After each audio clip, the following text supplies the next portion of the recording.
नमस्कार दोस्तों, study classes with are के साहू पर आप सभी का स्वागत है। दोस्तों, आज हम लोग इस वीडियो में छोटा नागपुर काश्तकारी अधिनियम 1908 से संबंधित महत्वपूर्ण प्रश्न के बारे में हम लोग डिस्कस करेंगे। दोस्तों, छोटा नागपुर काश्तकारी अधिनियम से संबंधित महत्वपूर्ण प्रश्न एग्जाम में हमेशा पूछे जाते रहे हैं, क्योंकि यह टॉपिक्स इतना इम्पोर्टेंट है कि इससे कम से कम तो 5 से 10 प्रश्न हमेशा एग्जाम में आते ही रहे हैं। इसीलिए यह टॉपिक्स बहुत ही इम्पोर्टेंट बन जाता है। तो चलिए दोस्तों, शुरू करते हैं। आज हम लोग इस वीडियो में छोटा नागपुर काश्तकारी अधिनियम से संबंधित महत्वपूर्ण प्रश्न के बारे में। तो आज का पहला प्रश्न है दोस्तों कि छोटा नागपुर काश्तकारी अधिनियम को कब लागू किया गया था। ऑप्शन है 1 नवंबर 1908, 11 नवंबर 1908, 15 नवंबर 1908 या 30 नवंबर 1908 ईस्वी को। तो इसका सही जवाब जो हो जाएगा वो होगा आपका बी नंबर, 11 नवंबर 1908 ईस्वी को। छोटा नागपुर काश्तकारी अधिनियम जो है वो 11 नवंबर 1908 ईस्वी को लागू किया गया था। अगला प्रश्न है, छोटा नागपुर काश्तकारी अधिनियम का खाका किसने तैयार किया था। तो ऑप्शन है लॉर्ड हार्डिंग द्वितीय ने, जॉन एच हॉफमैन ने, विल्किंसन ने या जॉन निकलसन ने। तो इसका सही जवाब जो हो जाएगा वो होगा B number, John H Hoffman ने तैयार किया था। छोटा नागपुर काश्तकारी अधिनियम का जो खाका है वो जॉन एच हॉफमैन ने तैयार किया था। चलिए अगला प्रश्न देख लेते हैं। अगला प्रश्न है, छोटा नागपुर काश्तकारी अधिनियम निम्न में से किस अधिनियम से प्रभावित है। तो ऑप्शन है उड़ीसा काश्तकारी अधिनियम, बिहार काश्तकारी अधिनियम, बंगाल काश्तकारी अधिनियम या उत्तर प्रदेश काश्तकारी अधिनियम। तो इसका सही जवाब जो हो जाएगा वो होगा आपका बंगाल काश्तकारी अधिनियम। छोटा नागपुर काश्तकारी अधिनियम जो है वो बंगाल काश्तकारी अधिनियम से प्रभावित अधिनियम है। चलिए अगला प्रश्न देख लेते हैं। अगला प्रश्न है, छोटा नागपुर काश्तकारी अधिनियम निम्न में से किस प्रमंडल में लागू है। तो ऑप्शन है उत्तरी छोटा नागपुर प्रमंडल, दक्षिणी छोटा नागपुर प्रमंडल, पलामू प्रमंडल या उपरोक्त तीनों। तो इसका सही जवाब जो हो जाएगा वो होगा आपका डी नंबर, उपरोक्त तीनों। छोटा नागपुर काश्तकारी अधिनियम जो है वो उत्तरी छोटा नागपुर, दक्षिणी छोटा नागपुर और पलामू प्रमंडल, इन तीनों प्रमंडल के में लागू होता है। छोटा नागपुर जो काश्तकारी अधिनियम जो है वो तीनों प्रमंडल में लागू होता है। चलिए अगला प्रश्न देख लेते हैं। अगला प्रश्न है, छोटा नागपुर काश्तकारी अधिनियम कुल कितने अध्यायों में विभाजित है। तो ऑप्शन है 12, 9, 19 या 23। तो इसका सही जवाब जो हो जाएगा वो होगा आपका सी नंबर, 19 भागों में विभाजित है, 19 अध्यायों में विभाजित है। छोटा नागपुर काश्तकारी अधिनियम जो है वह कुल 19 अध्याय में विभाजित है। चलिए अगला प्रश्न देख लेते हैं। अगला प्रश्न है, छोटा नागपुर काश्तकारी अधिनियम में कुल कितनी धाराएं हैं। तो ऑप्शन में है 271, 281, 261 या 291। तो सही इसका जवाब जो हो जाएगा वो होगा आपका ए नंबर, 271। छोटा नागपुर काश्तकारी अधिनियम में जो है वो कुल 271 धाराएं हैं। अगला प्रश्न है, छोटा नागपुर काश्तकारी अधिनियम में प्रथम संशोधन किस वर्ष किया गया था। तो ऑप्शन है 1910 ईस्वी को, 1912 ईस्वी को, 1916 ईस्वी को या 1920 ईस्वी को। तो इसका सही जवाब जो हो जाएगा वो होगा आपका डी नंबर, 1920 ईस्वी को। छोटा नागपुर काश्तकारी अधिनियम में प्रथम संशोधन जो है वो 1920 ईस्वी को किया गया था। चलिए अगला प्रश्न देख लेते हैं। और अगला प्रश्न है, निम्न में से कौन सा एक छोटा नागपुर काश्तकारी अधिनियम का उद्देश्य नहीं है। तो ऑप्शन में है भूमि संबंधित विवादों की समाप्ति, जनजातियों के भूमि संबंधित अधिकारों की रक्षा करना, जनजातियों को भूमि से बेदखल करना या जनजाति विद्रोहों को नियंत्रित करना। तो इसका सही जवाब जो हो जाएगा वो होगा आपका सी नंबर, कि जनजातियों को भूमि से बेदखल करना जो है वो छोटा नागपुर काश्तकारी अधिनियम का उद्देश्य नहीं था। चलिए अगला प्रश्न देख लेते हैं। अगला प्रश्न है, सीएनटी एक्ट के तहत ऐसी जंगली भूमि जिसे भूस्वामी के अतिरिक्त किसी अन्य कृषक द्वारा तैयार की गई हो वह क्या कहलाता था। तो ऑप्शन है इसका कोरकर, जोत, खूंटकट्टी या बंदोबस्त भूमि। तो इसका सही जवाब जो हो जाएगा वो होगा ए नंबर, कोरकर कहलाता था। सीएनटी एक्ट के तहत ऐसी जंगली भूमि जिसे भूस्वामी के अतिरिक्त किसी अन्य कृषक द्वारा तैयार किया गया है, उसे हम लोग कोरकर कहते हैं, उसे कोरकर कहा जाता है। चलिए अगला प्रश्न देख लेते हैं। वैसे भूधृति जिसे परिवार के पुरुष वारिस न होने पर रैयत के निधन के बाद पुनः भूस्वामी को वापस कर दिया जाता है, उसे क्या कहते हैं? तो ऑप्शन है अस्थाई भूधृति, पुनः ग्राह्य भूधृति या अज्ञात भूधृति। तो इसका सही जवाब जो हो जाएगा वो होगा बी नंबर, पुनः ग्राह्य भूधृति। वैसी भूमि जिसे परिवार के पुरुष वारिस न होने पर रैयत के निधन के बाद पुनः भूस्वामी को वापस कर दिया जाता है, तो उसे पुनः ग्राह्य भूधृति कहा जाता है। चलिए अगला प्रश्न देख लेते हैं। अगला प्रश्न है, बंगाल, बिहार और उड़ीसा में अंग्रेजी सरकार द्वारा कब अस्थायी बंदोबस्त लागू किया गया? तो ऑप्शन है 1757, 1793, 1798 या 1813 ईस्वी। तो इसका सही जवाब जो हो जाएगा वो होगा 1793 ईस्वी। बंगाल, बिहार और उड़ीसा में अंग्रेजी सरकार द्वारा 1793 ईस्वी में अस्थायी बंदोबस्त लागू किया गया था। चलिए अगला प्रश्न देख लेते हैं। अगला प्रश्न है, छोटा नागपुर काश्तकारी अधिनियम के तहत कृषि वर्ष का तात्पर्य क्या है? तो ऑप्शन है सरकार द्वारा कृषि हेतु घोषित वर्ष, वर्ष वह वर्ष जो किसी स्थानीय क्षेत्र में कृषि कार्य हेतु प्रचलित हो, या कैलेंडर वर्ष या वित्तीय वर्ष। तो सही इसका जवाब जो हो जाएगा वो होगा बी नंबर कि वह वर्ष जो किसी स्थानीय क्षेत्र में कृषि कार्य हेतु प्रचलित हो। तो छोटा नागपुर अधिनियम के तहत कृषि वर्ष उसे ही कहा जाता है। चलिए अगला प्रश्न देखते हैं। छोटा नागपुर काश्तकारी अधिनियम के तहत जोत का तात्पर्य क्या है? तो ऑप्शन है जमींदार द्वारा धारित भूमि, सरकारी भूमि, रैयत द्वारा धारित भूमि या इनमें से कोई नहीं। तो इसका सही जवाब जो हो जाएगा दोस्तों कि रैयत द्वारा धारित भूमि। छोटा नागपुर काश्तकारी अधिनियम के तहत जोत का तात्पर्य जो है वो रैयत द्वारा धारित भूमि है। चलिए अगला प्रश्न देख लेते हैं। अगला प्रश्न है, छोटा नागपुर काश्तकारी अधिनियम के तहत भूस्वामी का क्या तात्पर्य है? तो ऑप्शन है वह व्यक्ति जो लगान का निर्धारण करता है, वह व्यक्ति जो लगान वसूल करता है, वह व्यक्ति जिसने किसी काश्तकार को अपनी जमीन दी हो, या वह व्यक्ति जिसने सरकार से जमीन प्राप्त की हो। तो इसका सही जवाब जो हो जाएगा वो होगा सी नंबर कि वह व्यक्ति जिसने किसी काश्तकार को अपनी जमीन दी हो। छोटा नागपुर काश्तकारी अधिनियम के तहत भूस्वामी का तात्पर्य वही होता है कि वह व्यक्ति जिसने किसी काश्तकार को अपनी जमीन दी हो, उसे ही भूस्वामी का तात्पर्य होता है। चलिए अगला प्रश्न देख लिया जाए।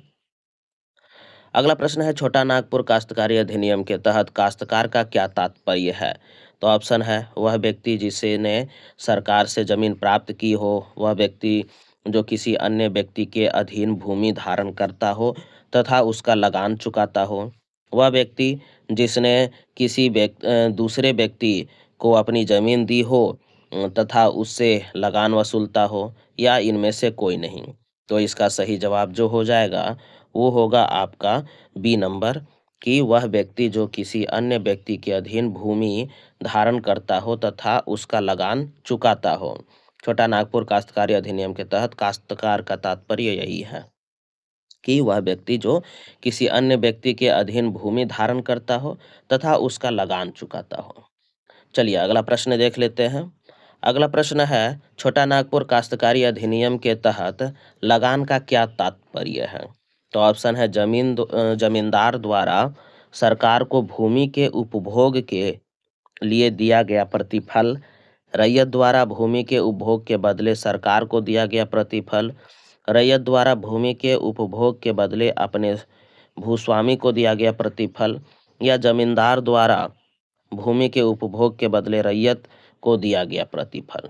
तो इसका सही जवाब जो हो जाएगा वो होगा सी नंबर, रैयत द्वारा भूमि के उपभोग के बदले अपने भूस्वामी को दिया गया प्रतिफल। छोटा नागपुर काश्तकारी अधिनियम के तहत लगान का अर्थ होता है कि रैयत द्वारा भूमि के उपभोग के बदले अपने भूस्वामी को दिया गया प्रतिफल है। चलिए अगला प्रश्न देख लेते हैं। अगला प्रश्न है, छोटा नागपुर काश्तकारी अधिनियम के तहत पुनः ग्राह्य भूधृति का क्या तात्पर्य है? तो ऑप्शन है, परिवार का नर वारिस नहीं होने पर रैयत के निधन के बाद भूस्वामी को वापस होने वाली भूमि। दूसरा ऑप्शन है कि परिवार का नर वारिस नहीं होने पर रैयत के निधन के बाद सरकार को वापस की जाने वाली भूमि। तीसरा ऑप्शन है, परिवार के नर वारिस नहीं होने पर रैयत के निधन के बाद उसके किसी रिश्तेदार को हस्तांतरित की जाने वाली भूमि, या इनमें से कोई नहीं। तो इसका सही जवाब जो हो जाएगा वो होगा ए नंबर, की परिवार का नर वारिस नहीं होने पर रैयत के निधन के बाद भूस्वामी को वापस होने वाली भूमि। चलिए अगला प्रश्न देख लेते हैं। अगला प्रश्न है, छोटा नागपुर काश्तकारी अधिनियम के तहत निम्न में से किसे काश्तकार के अंतर्गत शामिल किया गया है?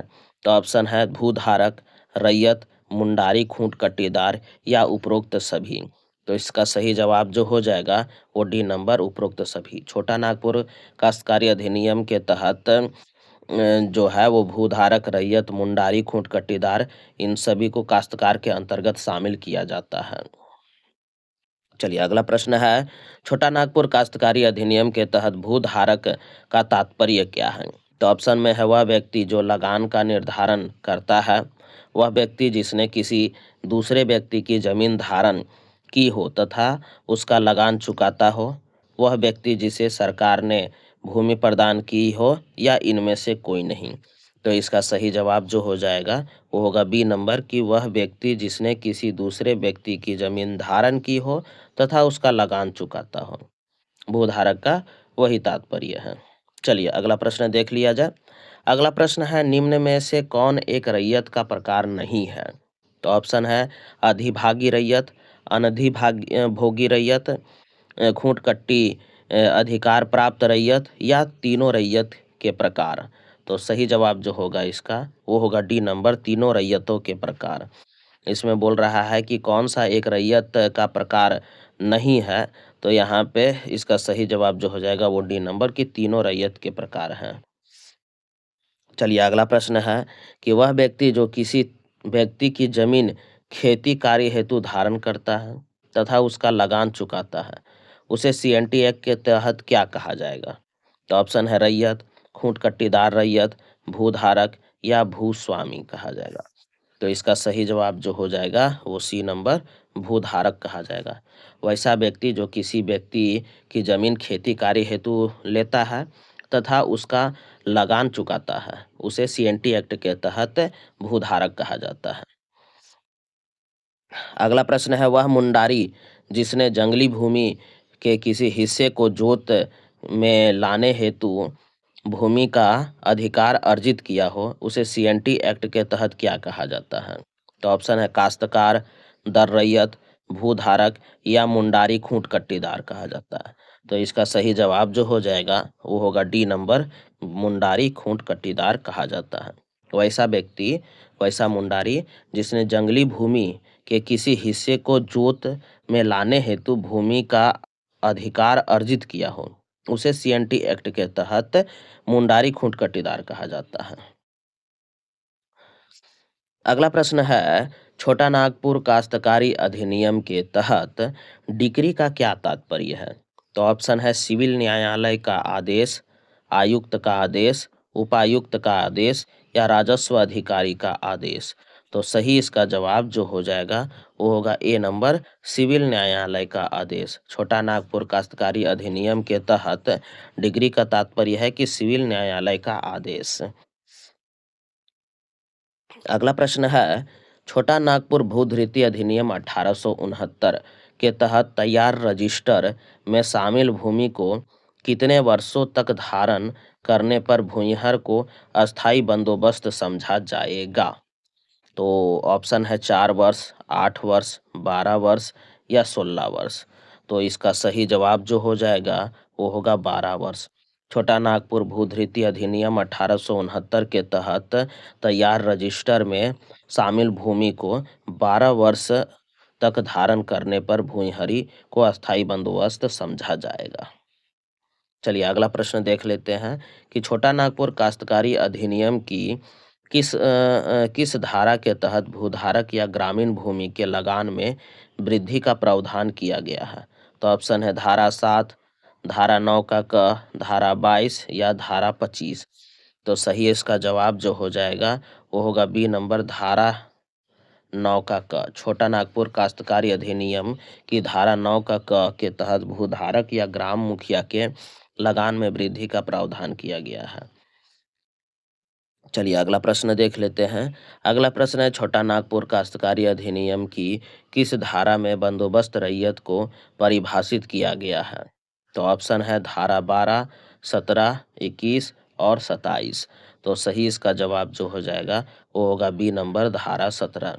छोटा नागपुर काश्तकारी अधिनियम की धारा 17 में बंदोबस्त रैयत को परिभाषित किया गया है। अगला प्रश्न है सीएनटी एक्ट की किस धारा के तहत सिंहभूम जिले में के सरायकेला और खरसावां अनुमंडल में रैयत द्वारा फलों के उद्यान, खलिहान और खाद गड्ढा के रूप में प्रयुक्त जोत के लिए कोई लगान का भुगतान नहीं किया जाएगा। तो ऑप्शन है धारा 22, 24, 25 और 28। तो इसका सही जवाब जो हो जाएगा वो होगा बी नंबर, धारा 24। सीएनटी एक्ट की धारा 24 के तहत सिंहभूम जिले के सरायकेला और खरसावां अनुमंडल में रैयत द्वारा फलों के उद्यान, खलिहान और खाद गड्ढा के रूप में प्रयुक्त जोत के लिए कोई लगान का भुगतान नहीं किया जाएगा।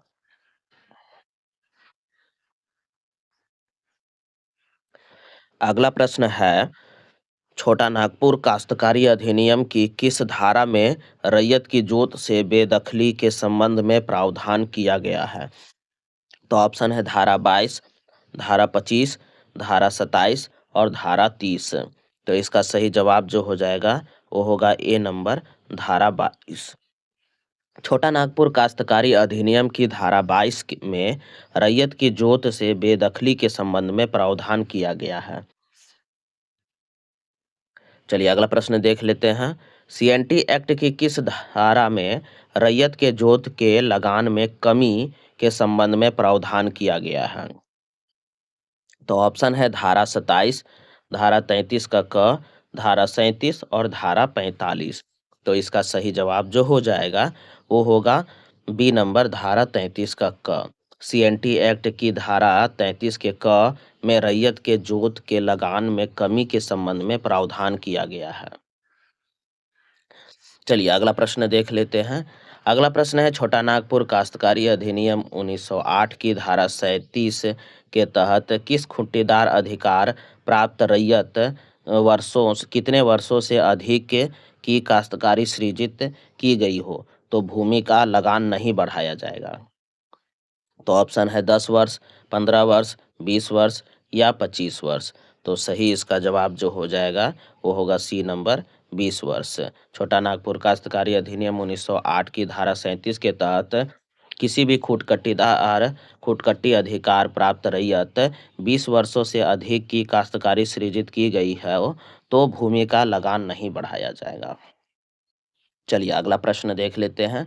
अगला प्रश्न है छोटा नागपुर काश्तकारी अधिनियम 1908 की धारा 41 के तहत निम्नलिखित में से किस आधार पर किसी अंधिभागी रैयत को बेदखल किया जा सकता है। ऑप्शन है यदि वह तीसरे कृषि वर्ष के प्रारंभ के बाद 90 दिनों के अंदर पिछले 2 कृषि वर्षों का लगान देने में असमर्थ रहा हो, यदि रैयत ने अपने स्वामी के बीच हुए संविदा के किसी प्रावधान का उल्लंघन किया हो, यदि रैयत ने उचित लगान का भुगतान करने से इनकार कर दिया हो या उपरोक्त सभी आधारों पर। तो सही इसका जवाब जो हो जाएगा वो होगा डी नंबर कि उपरोक्त सभी आधारों पर। चलिए अगला प्रश्न देख लेते हैं। अगला प्रश्न है छोटा नागपुर काश्तकारी अधिनियम के तहत निम्न में से किसके आदेश पर अनधिभोगी रैयत को जोत से बेदखल किया जा सकता है। तो ऑप्शन है उपायुक्त, अंचलाधिकारी, राजस्व कर्मचारी या उपरोक्त सभी। तो इसका सही जवाब जो हो जाएगा वो होगा ए नंबर उपायुक्त। छोटा नागपुर काश्तकारी अधिनियम के तहत उपायुक्त के आदेश पर अंधिभोगी रैयत को जोत से बेदखल किया जा सकता है। चलिए अगला प्रश्न देख लेते हैं। अगला प्रश्न है, छोटा नागपुर काश्तकारी अधिनियम 1908 की धारा 46 के तहत किसी रैयत द्वारा अधिकतम कितनी अवधि के लिए अपनी जोत या उसके किसी भी भाग का अंतरण किया जा सकता है? तो ऑप्शन है 5 वर्ष, 10 वर्ष, 1 वर्ष या 3 वर्ष। तो सही इसका जवाब जो हो जाएगा वो होगा ए नंबर 5 वर्ष। छोटा नागपुर काश्तकारी अधिनियम 1908 की धारा 46 के तहत किसी रैयत द्वारा अधिकतम 5 वर्ष के लिए अपनी जोत या उसके किसी भाग का अंतरण किया जा सकता है। चलिए अगला प्रश्न देख लेते हैं। अगला प्रश्न है, छोटा नागपुर काश्तकारी अधिनियम 1908 की धारा 46 के तहत कोई रैयत कितने वर्षों से कम किसी अवधि के लिए अपनी जोत या उसके किसी भाग को भुगत बंधक कर सकता है? तो ऑप्शन है 5 वर्ष, 7 वर्ष, 10 वर्ष या 15 वर्ष। तो सही इसका जवाब जो हो जाएगा वो होगा बी नंबर 7 वर्षों के लिए से कम किसी भी अवधि के लिए अपनी जोत या उसके किसी भी भाग को भुगत बंधक कर सकता है। चलिए अगला प्रश्न देख लेते हैं। अगला प्रश्न है, छोटा नागपुर काश्तकारी अधिनियम 1908 की धारा 46 के तहत कोई रैयत किसी बंधकदार को 15 वर्षों से कम किसी अवधि के लिए अपनी जोत भुगत बंधक कर सकता है, जो जो मतलब कि ऑप्शन में है कि बिहारी और उड़ीसा सहकारी समितियां अधिनियम 1935 के अधीन पंजीकृत हो, बंगाल काश्तकारी अधिनियम 1897 के अधीन पंजीकृत हो, छोटा नागपुर भूस्वामी एवं काश्तकारी प्रक्रिया अधिनियम 1879 के अधीन पंजीकृत हो, या जो संथाल परगना काश्तकारी अधिनियम 1949 के अधीन पंजीकृत हो। तो इसका सही जवाब जो हो जाएगा वो होगा आपका ए नंबर कि बिहारी और उड़ीसा सहकारी समितियां अधिनियम 1935 के अधीन पंजीकृत हो। छोटा नागपुर काश्तकारी अधिनियम 1908 की धारा 46 के तहत कोई रैयत किसी बंधकदार को 15 वर्षों से कम अवधि के लिए अपनी जोत भुगत बंद कर सकता है कि जो बिहारी और उड़ीसा सहकारी समितियां अधिनियम 1935 के अधीन पंजीकृत हो। चलिए अगला प्रश्न देख लेते हैं। अगला प्रश्न है, छोटा नागपुर काश्तकारी अधिनियम 1908 की धारा 46 का 3 का क के तहत यदि किसी जोत के मामले में एक पक्षकार अनुसूचित जनजाति हो तथा दूसरा पक्षकार अनुसूचित जनजाति नहीं हो, तो ऐसे वाद में निम्न में से कौन सा आवश्यक रूप से पक्षकार होगा? तो ऑप्शन में अंचलाधिकारी, उपायुक्त, राजस्व अधिकारी या राज्य सरकार। तो इसका सही जवाब जो हो जाएगा वो होगा बी नंबर उपायुक्त। चलिए अगला प्रश्न देख लेते हैं।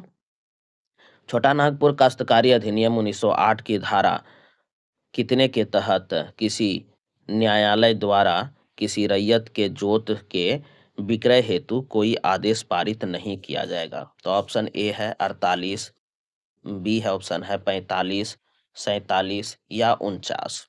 तो सही इसका जवाब जो हो जाएगा वो होगा आपका सी नंबर 47। छोटा नागपुर काश्तकारी अधिनियम 1908 की धारा 47 के तहत किसी न्यायालय द्वारा किसी रैयत के जोत के विक्रय हेतु कोई भी आदेश पारित नहीं किया जाएगा। चलिए अगला प्रश्न देख लेते हैं। अगला प्रश्न है, छोटा नागपुर काश्तकारी अधिनियम 1908 की धारा 53 के तहत निम्न में से किस रीति से लगान का भुगतान किया जाएगा? तो ऑप्शन है माल कचहरी में या डाक मुद्रा देश द्वारा, बैंक में चालान द्वारा, नगद रूप में या उपरोक्त सभी रीतियों से किया जा सकता है। तो ऑप्शन ए होगा कि माल कचहरी में या डाक मुद्रा देश के द्वारा ही किया जाएगा। छोटा नागपुर काश्तकारी अधिनियम 1908 की धारा 53 के तहत जो है वो आपका माल कचहरी में या डाक मुद्रा देश के द्वारा ही लगान का भुगतान किया जाएगा। चलिए अगला प्रश्न देख लेते हैं। अगला प्रश्न है छोटा नागपुर काश्तकारी अधिनियम 1908 की धारा 58 के तहत बकाया लगान पर अधिकतम कितने वार्षिक प्रतिशत की दर से साधारण ब्याज प्रभावित किया जा सकता है? तो ऑप्शन है आपका 4.5%, 6.25, 7.5 या 9%। तो इसका सही जवाब जो हो जाएगा वो होगा बी नंबर 6.25% वार्षिक की दर से साधारण ब्याज प्रभावित किया जा सकता है। चलिए अगला प्रश्न देख लेते हैं कि छोटा नागपुर काश्तकारी अधिनियम 1908 की किस धारा 46 के तहत किसी भी भूस्वामी द्वारा काश्तकार से लगान के अतिरिक्त अवैध रकम वसूलने पर दंड का प्रावधान किया गया है? तो ऑप्शन में है धारा 61 धारा 63, धारा 61 या धारा 62। तो इसका सही जवाब जो हो जाएगा वो होगा बी नंबर धारा 63 के तहत दंड का प्रावधान है। मतलब कि अवैध रकम को जो वसूल करता है उसे धारा 63 के अंतर्गत दंड का प्रावधान किया गया है। चलिए अगला प्रश्न देख लेते हैं। अगला प्रश्न है छोटा नागपुर काश्तकारी अधिनियम 1908 की धारा के तहत राज्य सरकार की किसी बंजर भूमि को बंदोबस्त किया जा सकता है? तो ऑप्शन है 63, 63 का क, 64 और 66। तो सही जवाब जो हो जाएगा इसका वो होगा बी नंबर 63 का क। छोटा नागपुर काश्तकारी अधिनियम 1908 की धारा 63 के क के तहत राज्य सरकार के किसी बंजर भूमि को बंदोबस्त किया जा सकता है। चलिए अगला प्रश्न है छोटा नागपुर काश्तकारी अधिनियम 1908 के तहत कोड़कर का क्या तात्पर्य है? ऑप्शन है सरकार की बंजर भूमि, काश्तकारी के लिए दी गई भूमि के अतिरिक्त भूमि, किसी रैयत द्वारा बंजर या परती भूमि को कोड़कर तैयार की गई भूमि या उपरोक्त में से कोई नहीं। तो इसका सही जवाब जो हो जाएगा वो होगा सी नंबर कि किसी भी रैयत द्वारा बंजर या परती भूमि को कोड़कर तैयार किया गया भूमि को ही कोड़कर कहा जाता है। चलिए अगला प्रश्न देख लेते हैं। छोटा नागपुर काश्तकारी अधिनियम 1908 की किस धारा के अंतर्गत उपायुक्त के आदेश से भूमि को कोड़कर में परिवर्तन किया जा सकता है? तो ऑप्शन है धारा 64, धारा 65, धारा 68 या धारा 72। तो इसका सही जवाब जो हो जाएगा वो होगा ए नंबर धारा 64। छोटा नागपुर काश्तकारी अधिनियम 1908 की धारा 64 के अंतर्गत उपायुक्त के आदेश से भूमि को कोड़कर में परिवर्तन किया जा सकता है। अगला प्रश्न है छोटा नागपुर काश्तकारी अधिनियम 1908 की धारा 67 क के तहत कोड़कर में परिवर्तित किसी भूमि पर कितने वर्षों तक लगान देय नहीं होगा? ऑप्शन में है 5 वर्ष, 8 वर्ष, 4 वर्ष या 3 वर्ष। तो सही इसका जवाब जो हो जाएगा वो होगा सी नंबर 4 वर्ष। छोटा नागपुर काश्तकारी अधिनियम 1908 की धारा 67 के क के तहत कोड़कर में परिवर्तित किसी भी भूमि पर 4 वर्षों तक लगान नहीं दिया दे होगा। मतलब कि 4 वर्ष तक वो लगान दे नहीं होगा। चलिए अगला प्रश्न देख लेते हैं। अगला प्रश्न है छोटा नागपुर काश्तकारी अधिनियम 1908 की धारा के तहत राज्य सरकार भूस्वामी काश्तकारों या अन्य व्यक्तियों के बीच जल के उपयोग या बहाल से संबंधित विवादों का समाधान करने तथा उसका सर्वेक्षण करने का आदेश राजस्व अधिकारी को दे सकती है। तो ऑप्शन है धारा 80, धारा 85, धारा 86 या धारा 82। तो इसका सही जवाब जो हो जाएगा वो होगा डी नंबर धारा 82। छोटा नागपुर काश्तकारी अधिनियम 1908 की धारा 82 के तहत राज्य सरकार भूस्वामी काश्तकारों या अन्य व्यक्तियों के बीच जल के उपयोग या बहाल से संबंधित विवादों का समाधान करने तथा उसका सर्वेक्षण करने का आदेश राजस्व अधिकारी को दे सकती है। चलिए अगला प्रश्न देख लेते हैं। अगला प्रश्न है छोटा नागपुर काश्तकारी अधिनियम 1908 की किस धारा के में भूस्वामी की विशेषाधिकार युक्त भूमि की परिभाषा दी गई है? तो ऑप्शन में है धारा 115, 116, 117 या 118। तो सही इसका जवाब जो हो जाएगा वो होगा डी नंबर, धारा 118। छोटा नागपुर काश्तकारी अधिनियम 1908 की धारा 118 में भूस्वामी की विशेषाधिकार युक्त भूमि की परिभाषा दी गई है। चलिए अगला प्रश्न देख लेते हैं। अगला प्रश्न है छोटा नागपुर काश्तकारी अधिनियम 1908 की धारा 118 के तहत भूस्वामी की विशेषाधिकार युक्त भूमि में निम्न में से कौन सा या कौन से शामिल हैं?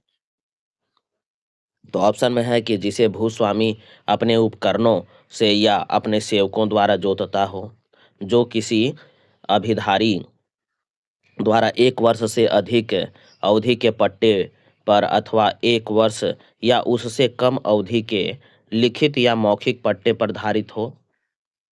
तीसरा ऑप्शन है वैसी भूमि जो रांची और धनबाद जिलों को छोड़कर तथा सिंहभूम जिले के पटमदा, ईचागढ़ तथा चांडिल थानों को छोड़कर छोटा नागपुर प्रमंडल में जिरात के रूप में ज्ञात हो या उपरोक्त सभी शामिल हो।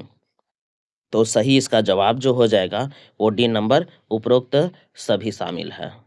चलिए अगला प्रश्न देख लेते हैं।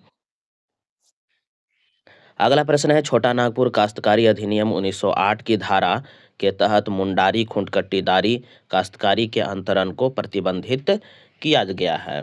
तो ऑप्शन है धारा 239, 240, 242 या 245।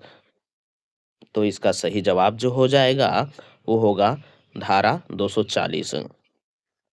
छोटा नागपुर काश्तकारी अधिनियम 1908 की धारा 240 के तहत मुंडारी खुंटकट्टीदारी काश्तकारी के अंतरण को प्रतिबंधित किया गया है। चलिए अगला प्रश्न देख लेते हैं। अगला प्रश्न है छोटा नागपुर काश्तकारी अधिनियम के तहत भूमि के लगान में परिवर्तन करने हेतु कौन सा अधिकृत है? तो ऑप्शन है जिला उपायुक्त, राजस्व कर्मचारी, अंचलाधिकारी या अनुमंडल पदाधिकारी।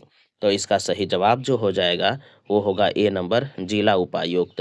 छोटा नागपुर काश्तकारी अधिनियम के तहत भूमि के लगान में परिवर्तन करने हेतु जिला उपायुक्त अधिकृत है।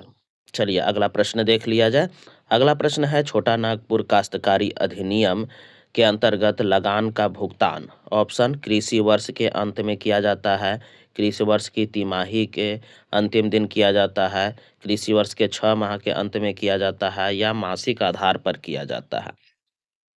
तो इसका सही जवाब जो है वो होगा बी नंबर, कृषि वर्ष की तिमाही के अंतिम दिन किया जाता है।